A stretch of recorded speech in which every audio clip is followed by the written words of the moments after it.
The studio lights burned brighter than usual that afternoon.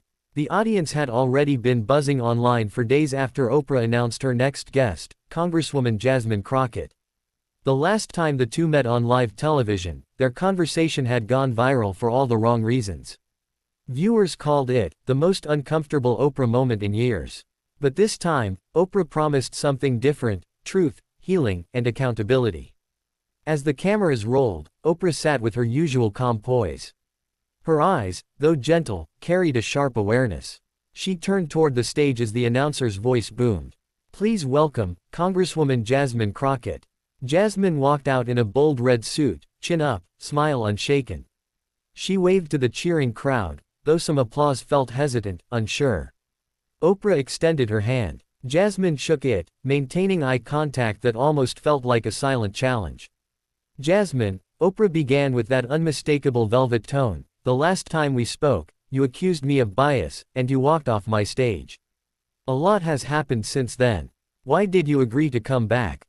Jasmine leaned back, crossing her legs deliberately.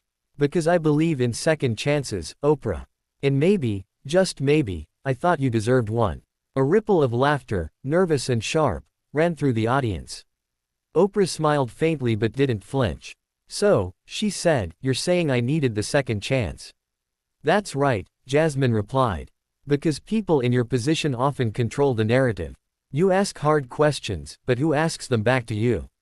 Oprah nodded slowly. "Fair point. Then let's start there. Ask me one." The challenge caught Jasmine off guard for just a second. But she recovered quickly. "Fine," she said. "Why did you spend 20 years interviewing powerful people, but rarely the ones struggling under their power? Why is it always celebrities, CEOs, and politicians, but never the people their decisions affect?" The crowd murmured. Oprah exhaled deeply. "Because," she said, "for many years, I believed that shining light on influence could create empathy. But maybe," she paused, "I should have listened more to those living in the shadows of that influence." That silence that followed was heavier than any applause could have been. Even Jasmine blinked, caught between admiration and suspicion. Oprah leaned forward. "But let's talk about you, Jasmine. Last week you called out several of your colleagues for what you described as moral hypocrisy. That's a strong phrase. Do you ever feel that your approach, your tone, might cost you the change you're trying to create?" Jasmine laughed softly. "If being honest costs me influence, then so be it. I didn't run for office to make people comfortable. I ran to make them listen." "And do you think people are listening?" Oprah asked. "They are now," Jasmine said proudly. "Especially after voices like mine refused to stay quiet." At that moment, a screen behind them flickered. Clips from Jasmine's previous interviews played silently, heated exchanges, passionate speeches, moments of frustration. Oprah watched the montage carefully, then turned back. "You're fiery," Oprah said.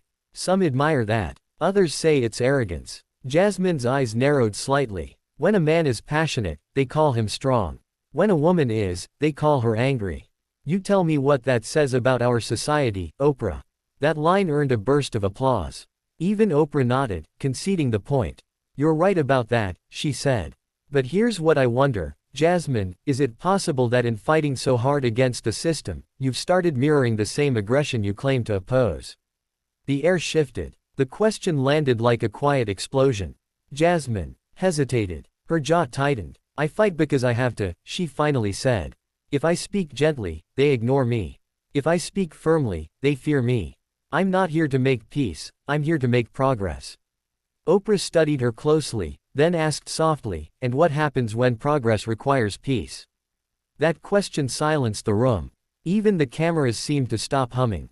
Jasmine opened her mouth, then stopped, the answer hovering unformed.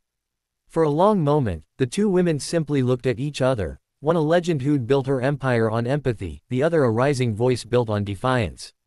Two generations of power, staring across the same table, realizing they might be mirrors after all. Finally, Oprah leaned back and smiled gently.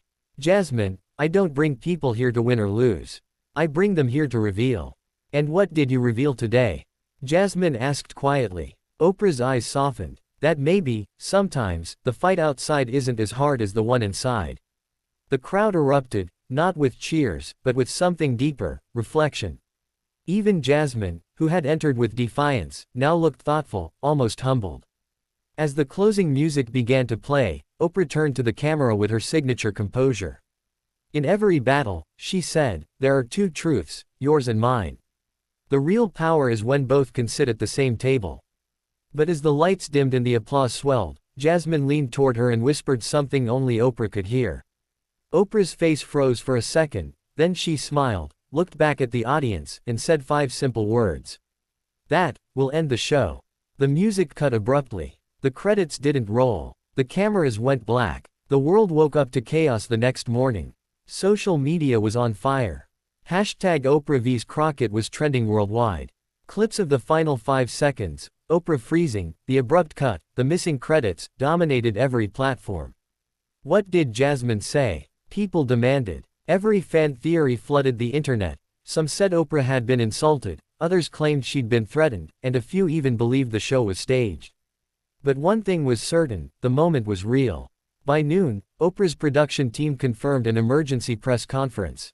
Reporters filled the room, cameras flashing. Oprah, calm but unusually quiet, stepped up to the podium. "I will not be airing the final seconds of yesterday's show," she said simply. What was said between Jasmine and me was personal. Questions erupted instantly, but Oprah held up her hand. This was not a fight. It was a revelation. And sometimes, truth doesn't belong on television. That statement only fueled more curiosity. What truth could possibly make Oprah speechless? Meanwhile, in Washington, Jasmine Crockett appeared at a rally later that same day. Dressed in a navy coat and sunglasses, she looked fierce, but her voice trembled slightly as she began to speak. "Yesterday," she said to the crowd, "I spoke to someone I've admired all my life. And I realized, even our heroes can be afraid to face what they've built." The audience leaned in. Reporters scribbled wildly. "I whispered one thing to Oprah," Jasmine continued, "and it wasn't meant to end the show. It was meant to wake her up." "What did you say?" shouted a journalist. Jasmine smiled faintly. "I told her, you didn't just build an empire, you built a mirror, and now it's time you look into it." Gasps rippled through the crowd. Within minutes, the quote went viral. Hashtags exploded again. Hashtag Oprah's mirror. Hashtag Jasmine truth. Hashtag the final whisper. Back in her Montecito estate, Oprah sat by her window overlooking the ocean.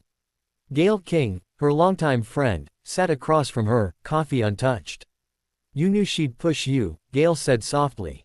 "I did," Oprah admitted, "but I didn't expect her to strike that deep." "She wasn't wrong, though," Gayle added gently.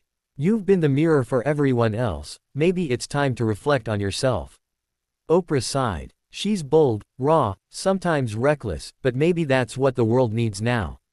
I've spent decades teaching people to find their voice. She's using hers to challenge the ones who already have it." That evening, Oprah broke her silence in an Instagram post. The caption read, "Greater than, every conversation has a purpose.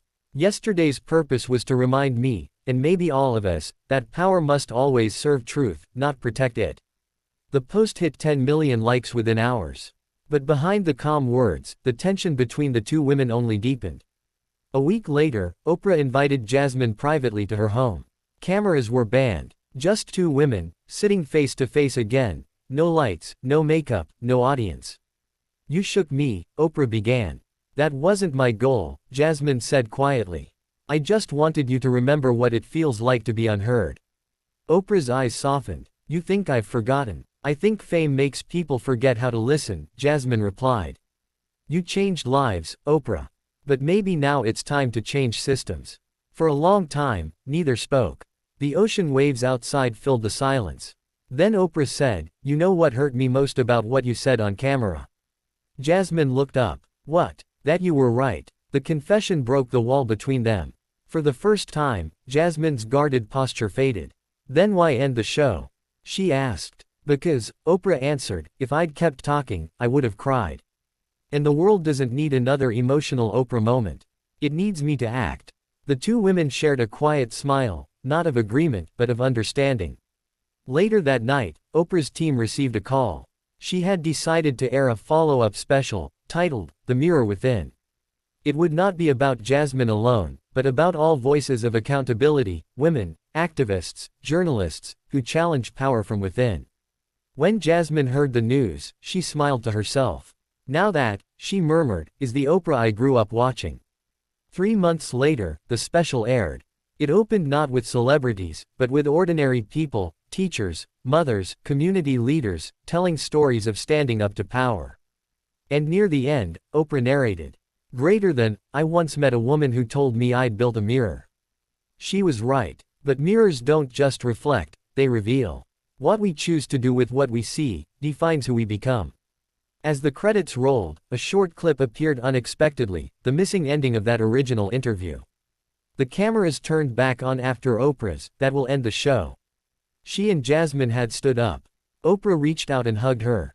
The audience gasped. Jasmine whispered again, "Thank you for hearing me." And Oprah, smiling through tears, whispered back, "Thank you for reminding me." The screen faded to black. The world had expected a feud. Instead, it got a lesson in humility, and a reminder that even the strongest voices sometimes need to listen, too.